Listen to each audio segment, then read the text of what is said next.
Okay, ano pala update, Senator, dito sa ano, kay Bato de la Rosa? Medyo he's making himself unavailable. Base sa impormasyon niyo, nasaan ba siya? Ang ang impormasyon natin ay nasa Davao City siya. Nasa Davao City, nagtatago, wala siyang planong lumabas. Ang kuwan dito is may precedence na pagka hindi ka pumapasok for a certain period of time, just like what happened to Senator Ping nung panahon ni GMA, ilalock up yung office mo, i-absorb yung mga empleyado mo ng Senate Secretary, pero hindi ka na makaka-function. And by 2028, by a mere resolution ng Senado, pwede na siyang tanggalin.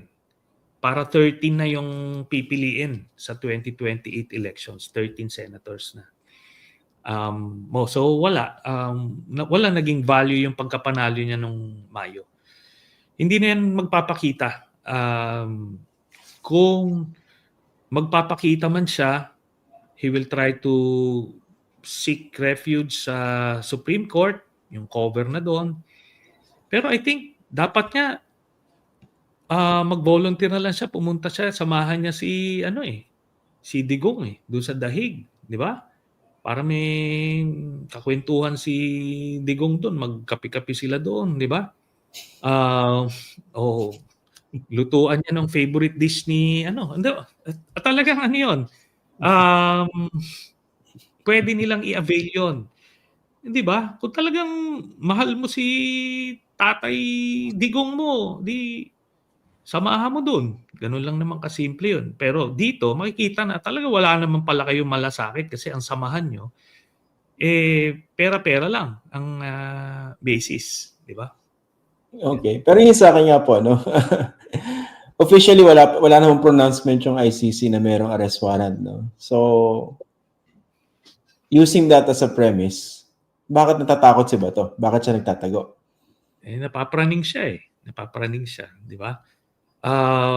Nasa kanya yan, he's missing out on so many things dyan sa Senado, di ba? Baka naman wala talagang warrant. Kahit siguro magtanong-tanong siya sa mga taga-PNP, baka wala pang warrant, di ba? Tapos, gano'n na lang, mag-file na lang siya ng TRO o i-insist niya yung extradition instead of surrender. Yun. Pero yan po, kung sakaling nandiyan na talaga yung warrant, hindi ko kayo tatanungin kung merong warrant. No? Gagawin ko siya hypothetical. Kung nandiyan na yung warrant physically, how do you see the arrest happening? Probably, andun ako sa tabi niya.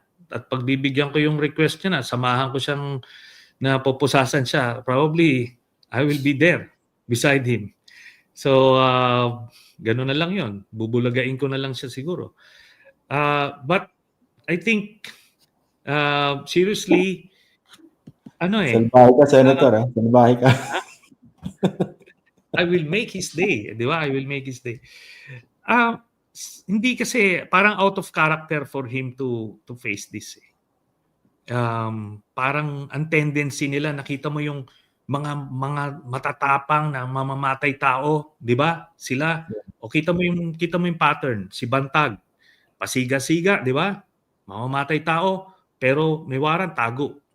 Si Leonardo, ganun din.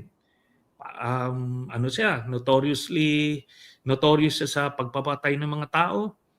Pagka-warrant, tago. Ito rin si Bato. Nakita niyo yung pattern, yung mga tapang-tapangan pagka sila'y nasa poder, ganun. Pero pagka bahag na yung buntot. Tago. Di ba? I just have to say it, no? Astig mang troll si Senator Trillanes, no? Straight face, pero nanto-troll, Kung ako si Bato, kakabahan ako,